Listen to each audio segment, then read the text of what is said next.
Assalamualaikum warahmatullahi wabarakatuh.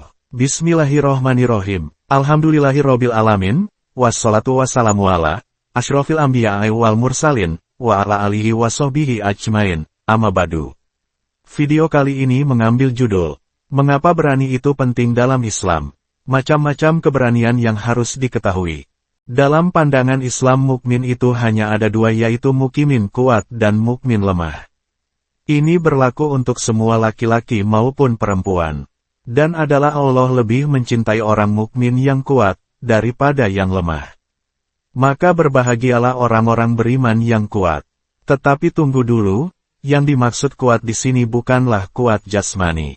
Memang kekuatan jasmani penting, tetapi para pakar hadis sepakat bahwa orang beriman yang lebih dicintai oleh Allah adalah orang yang kuat dalam berpegang teguh kepada tali Allah, dan tujuan yang utama adalah kehidupan di akhirat. Dari Abu Hurairah radhiyallahu anhu, beliau berkata, Rasulullah shallallahu alaihi wasallam bersabda, mukmin yang kuat lebih baik dan lebih dicintai oleh Allah daripada mukmin yang lemah. Namun masing-masing ada kebaikan. Semangatlah meraih apa yang manfaat untukmu dan mohonlah pertolongan kepada Allah, dan jangan bersikap lemah. Jika engkau tertimpa suatu musibah, janganlah mengatakan, seandainya aku berbuat begini dan begitu, niscaya hasilnya akan lain. Akan tetapi katakanlah, Allah telah mentakdirkannya, dan apa yang Dia kehendaki Dia perbuat. Sebab, mengandai-andai itu membuka pintu setan, hadis riwayat Muslim. Nabi Shallallahu alaihi wasallam menerangkan bahwa orang mukmin itu baik seluruhnya. Akan tetapi, mukmin yang kuat imannya, tekadnya, hartanya, dan berbagai sisi kekuatan lainnya lebih baik dan lebih dicintai Allah daripada mukmin yang lemah. Kemudian Nabi Shallallahu alaihi wasallam berpesan kepada orang beriman agar melakukan sebab-sebab yang dapat mendatangkan manfaat dalam urusan dunia dan akhirat, disertai bertumpu kepada Allah Ta'ala, memohon pertolongan dan berserah diri kepadanya. Kemudian beliau Shallallahu alaihi wasallam melarang sikap lemah, malas, dan berat melakukan semua yang bermanfaat di dunia dan akhirat. Orang seperti inilah yang kuat. Orang yang mampu bertahan saat menghadapi ujian terberat dan tak pernah terbayangkan dalam kehidupannya. Orang seperti inilah yang berani menanggung susahnya hidup, pedih, perihnya perjuangan dan segala resiko duniawi saat melaksanakan perintah Allah dan Rasul-Nya. Apabila seorang mukmin sungguh-sungguh dalam beramal, melakukan sebab usaha, memohon pertolongan kepada Allah dan meminta kebaikan kepada Allah, setelah itu ia tidak lagi memiliki kewajiban kecuali menyerahkan seluruh urusannya kepada Allah. Dan hendaknya ia menyadari bahwa pilihan Allah adalah yang terbaik. Jika setelah itu ia ditimpa suatu musibah, janganlah ia mengatakan, andai aku lakukan ini, niscaya hasilnya akan begini dan begini. Hal itu, karena kata-kata, andai, akan membuka peluang bagi setan untuk menentang takdir dan menyesali apa yang telah berlalu. Namun dengan penuh tunduk dan ridho, hendaknya ia mengatakan, itulah ketetapan Allah dan apa yang Allah kehendaki akan dia lakukan. Tidak ada satupun peristiwa yang terjadi melainkan sesuai dengan yang diinginkan Allah. Dia Maha Kuasa melakukan semua yang diinginkannya, tidak ada yang dapat mencegah ketetapannya dan tidak pula ada yang dapat membatalkan keputusannya. Yang kuat menurut Imam An-Nawawi. Menurut Imam An-Nawawi, seorang ulama besar dalam mazhab Syafi'i, definisi orang kuat dapat ditemukan dalam penjelasannya tentang hadis Nabi Muhammad Shallallahu alaihi wasallam.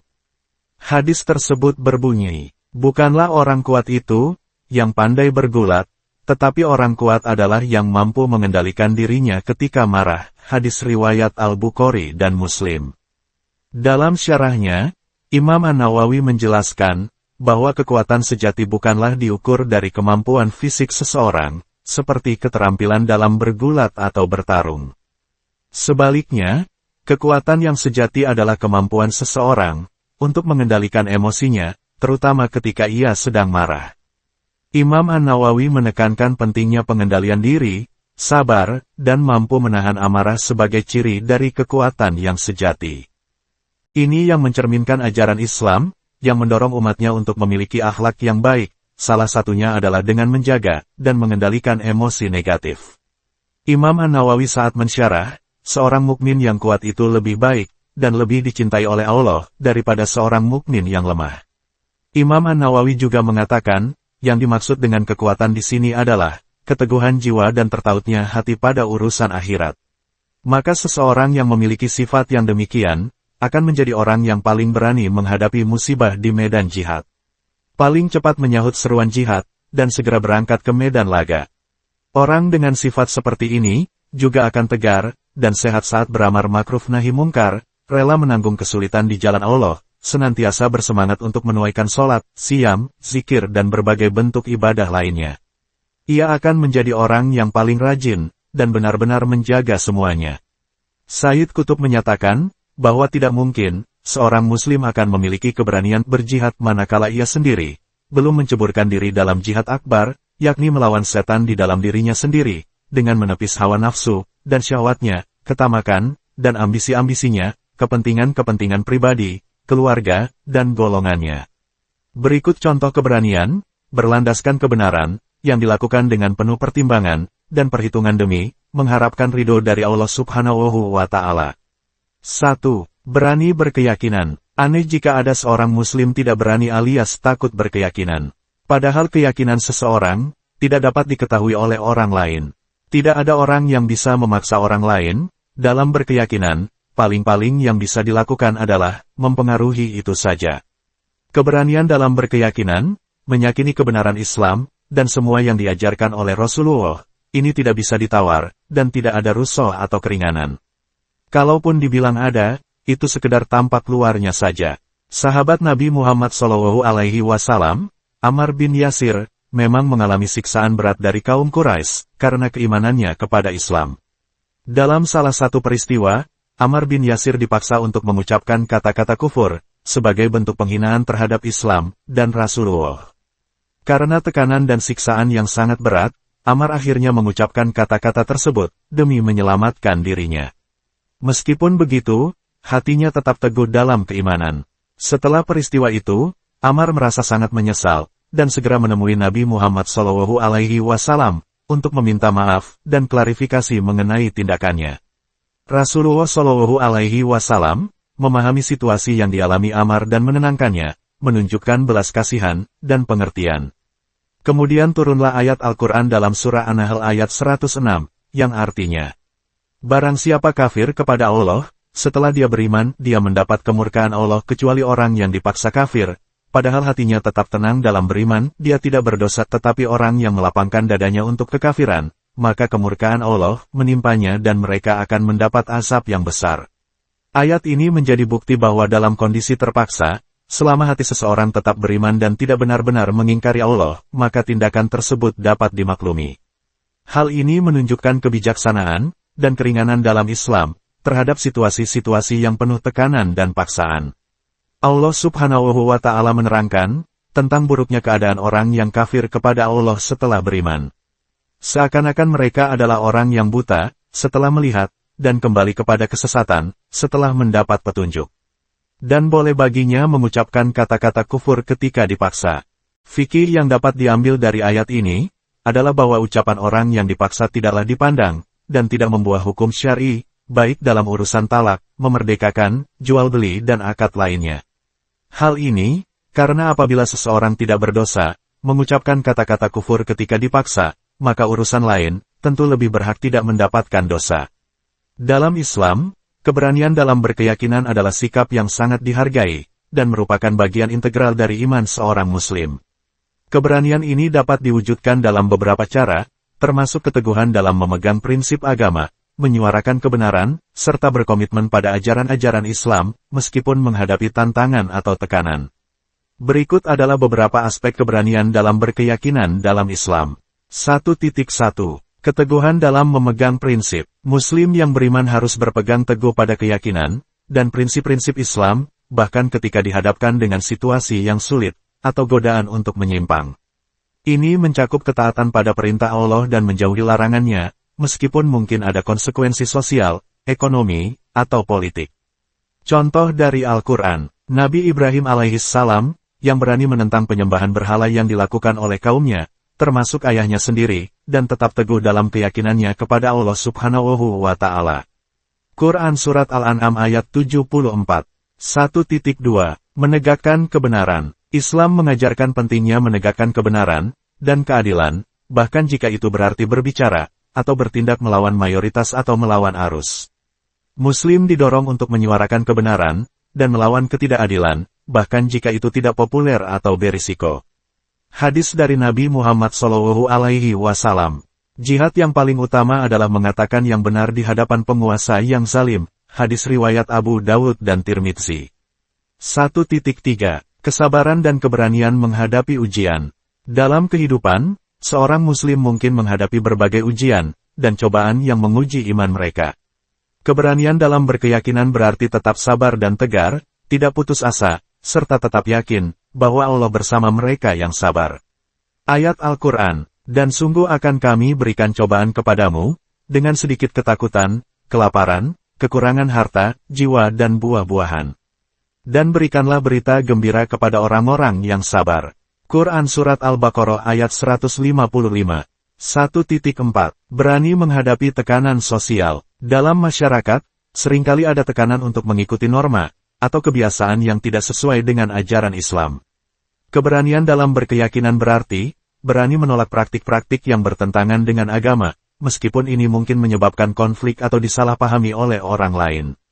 Contoh dalam sejarah Islam, para sahabat Nabi Muhammad SAW, yang berani menyatakan keislaman mereka di tengah masyarakat Mekah, yang pada saat itu mayoritas menyembah berhala dan menolak ajaran Islam. 1.5. Komitmen pada ibadah dan tanggung jawab keagamaan. Keberanian dalam berkeyakinan, juga mencakup komitmen untuk menjalankan ibadah, seperti salat, puasa, zakat, dan haji, serta memenuhi tanggung jawab lainnya sebagai seorang muslim, meskipun mungkin ada kesulitan atau tantangan. 1.6. Berdakwah dan menyebarkan kebaikan. Menyebarkan ajaran Islam dan mengajak orang lain menuju kebaikan adalah bentuk lain dari keberanian dalam berkeyakinan.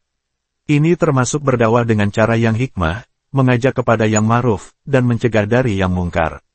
Dengan demikian, keberanian dalam berkeyakinan bukan hanya sekadar keteguhan hati, tetapi juga mencakup tindakan nyata dalam menjalani kehidupan sehari-hari sesuai dengan ajaran Islam. Keberanian ini merupakan refleksi dari iman yang kuat dan komitmen pada kebenaran dan keadilan sebagaimana yang diajarkan dalam Islam. 2. Berani berkata. Keberanian berkata-kata dimulai dari keberanian mengikrarkan bahwa tiada yang berhak diibadahi selain Allah, dan dalam beribadah tersebut hanya mengikuti tata cara yang diajarkan Rasulullah. Keberanian dalam berkata-kata dan menyampaikan kebenaran memang berakar dari keberanian untuk mengikrarkan kalimat syahadat, la ilaha illallah, tiada Tuhan selain Allah. Kalimat ini adalah deklarasi tauhid, yang menegaskan bahwa hanya Allah lah yang layak disembah dan diibadahi. Mengikrarkan kalimat ini berarti kita berkomitmen untuk hidup sesuai dengan prinsip-prinsip tauhid, yaitu mengesahkan Allah dalam setiap aspek kehidupan kita.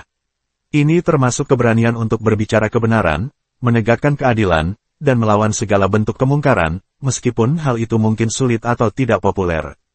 Keberanian untuk menyatakan, la ilaha illallah, adalah langkah pertama menuju keberanian dalam semua aspek lain dari kehidupan seorang muslim. Dengan menjadikan Allah sebagai satu-satunya yang disembah, seorang muslim akan merasa lebih kuat dan lebih berani untuk menyuarakan kebenaran dan menegakkan apa yang benar menurut ajaran Islam. Keberanian ini datang dari keyakinan bahwa segala sesuatu berada di bawah kuasa Allah dan bahwa mengikuti perintahnya adalah yang paling utama, terlepas dari tantangan atau rintangan yang dihadapi. Sekarang mengikrarkan dua kalimat syahadat, tidak banyak menimbulkan reaksi dari orang-orang sekitar, mungkin karena banyak berikrar, sementara ia tidak tahu konsekuensinya. Tetapi dulu di Jazirah Arab, untuk mengikrarkannya benar-benar diperlukan keteguhan hati, dan keberanian prima. Kita bisa membaca apa yang alami oleh Bilal bin Rabah, keluarga Yasir, Mus'ab bin Umair, dan sederet sahabat lain, yang mesti membayar mahal ikrar mereka. Keberanian untuk mengajak orang lain berpegang teguh kepada Islam, adalah bagian penting dari tanggung jawab seorang muslim. 3 ini sering disebut sebagai dakwah, yang berarti, mengajak atau menyeru orang lain, untuk mengenal dan mengamalkan ajaran Islam. Melakukan dakwah memerlukan keberanian, karena mengajak orang lain untuk berubah, dan mengikuti jalan yang benar seringkali menghadapi tantangan, resistensi, atau bahkan penolakan. Untuk ini diperlukan keberanian, juga diperlukan bekal ilmu yang memadai. Ilmu tentang Islam, ilmu tentang bagaimana menyampaikannya, dan ilmu tentang orang-orang yang diharapkan menerima Islam. Jangan sampai terjadi, karena kita tidak mengerti bagaimana cara terbaik mengajak suatu masyarakat untuk berpegang teguh kepada keseluruhan Islam, mereka justru menolak atau bahkan menghalanginya, padahal mereka adalah orang-orang Islam. Jika demikian adanya, berarti mudorot lebih besar daripada manfaat. Dan Islam datang untuk menegasikan mudorot sama sekali, setidaknya meminimalkan. Beberapa poin penting terkait keberanian dalam dakwah adalah 2.1. Keikhlasan niat. Keberanian yang sejati dalam mengajak orang lain kepada Islam harus berakar pada niat yang ikhlas. Dakwah dilakukan semata-mata untuk mencari ridho Allah dan bukan untuk mendapatkan pujian, pengakuan, atau keuntungan pribadi. 2.2. Pemahaman yang mendalam. Mengajak orang lain kepada Islam memerlukan pemahaman yang mendalam tentang ajaran Islam. Seorang Muslim harus mempelajari dan memahami Al-Quran, hadis, serta prinsip-prinsip dasar Islam, agar dapat menyampaikan pesan dengan jelas dan benar. 2.3. Sikap yang bijaksana dan sabar. Dakwah memerlukan kebijaksanaan dan kesabaran. Allah Subhanahu wa Ta'ala berfirman dalam Al-Quran, "Serulah manusia kepada jalan Tuhanmu dengan hikmah dan pelajaran yang baik, dan bantahlah mereka dengan cara yang baik." Quran Surat An-Nahl ayat 125.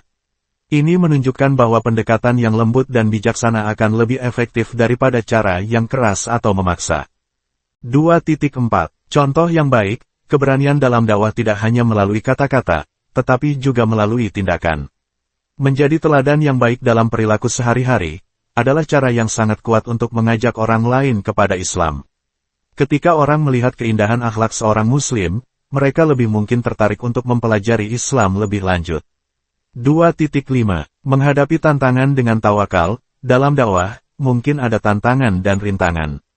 Keberanian di sini berarti memiliki keteguhan hati, dan kepercayaan penuh kepada Allah. Seorang dai penyampai dakwah harus bertawakal kepada Allah, dan tetap optimis, meskipun menghadapi kesulitan. Dakwah adalah upaya mulia yang memerlukan keberanian, ketulusan, dan kesabaran. Dengan berpegang teguh pada prinsip-prinsip Islam, dan selalu mencari bimbingan dari Allah, seorang Muslim dapat menjadi sumber inspirasi, dan pembimbing yang baik, bagi orang lain menuju jalan yang lurus. 3. Berani berbuat. Seperti para sahabat, yang turut serta dalam Perang Badar yang terjadi pada tahun 624 Masehi. Dalam perang ini, kaum muslimin yang berjumlah sekitar 313 orang, berhadapan dengan pasukan Quraisy yang berjumlah sekitar 1.000 orang, sehingga rasio kekuatan berada di pihak musuh, dengan perbandingan sekitar 1:3, meski mereka tahu bahwa jumlah mereka kurang dari sepertiga jumlah musuh. Meskipun demikian, para sahabat Nabi Muhammad SAW tetap menunjukkan keberanian dan keteguhan iman mereka. Mereka percaya bahwa pertolongan Allah akan datang, meskipun jumlah mereka lebih sedikit. Keberanian dan keimanan ini berbuah kemenangan bagi kaum muslimin, meskipun secara logika militer, pasukan mereka lebih lemah. Kemenangan ini bukan hanya kemenangan fisik, tetapi juga memiliki dampak moral dan spiritual yang besar bagi kaum muslimin, menguatkan keimanan mereka, dan membuktikan bahwa kemenangan datang, dengan izin Allah Subhanahu wa Ta'ala, bukan semata-mata dari jumlah, atau kekuatan militer. Mereka yakin, jika mereka melaksanakan perintah Allah dengan sebaik-baiknya, Allah tidak akan menyia-nyiakan hidup mereka. Mereka pun tahu jika mereka meninggal di medan laga, itu merupakan anugerah teragung yang mereka terima. Dalam Al-Quran dan hadis, banyak disebutkan, bahwa kehidupan di dunia ini hanyalah sementara, dan penuh dengan ujian serta cobaan. Sementara itu, kehidupan akhirat adalah abadi, dan merupakan tempat bagi balasan yang hakiki, atas amal perbuatan kita di dunia. Allah Subhanahu wa Ta'ala berfirman dalam Al-Quran, kehidupan dunia ini hanyalah kesenangan yang memperdaya. Quran Surat Al-Hadid ayat 20. Dan dalam hadis, Nabi Muhammad SAW bersabda, dunia itu penjara bagi orang mukmin, dan surga bagi orang kafir, hadis riwayat Muslim. Maksudnya, bagi orang-orang beriman, dunia ini ibarat penjara karena mereka harus menahan diri dari hal-hal yang dilarang oleh Allah, dan melakukan amal kebaikan meskipun terkadang sulit, dan penuh tantangan. Namun, semua beban, cobaan, dan kesulitan di dunia ini, tidak sebanding dengan nikmat, dan kebahagiaan yang abadi di akhirat, bagi mereka yang sabar dan beriman. Demikian pula, resiko dan kesulitan duniawi, dianggap kecil jika dibandingkan dengan penderitaan dan hukuman di akhirat, bagi mereka yang mengabaikan perintah Allah dan menjalani hidup dengan maksiat.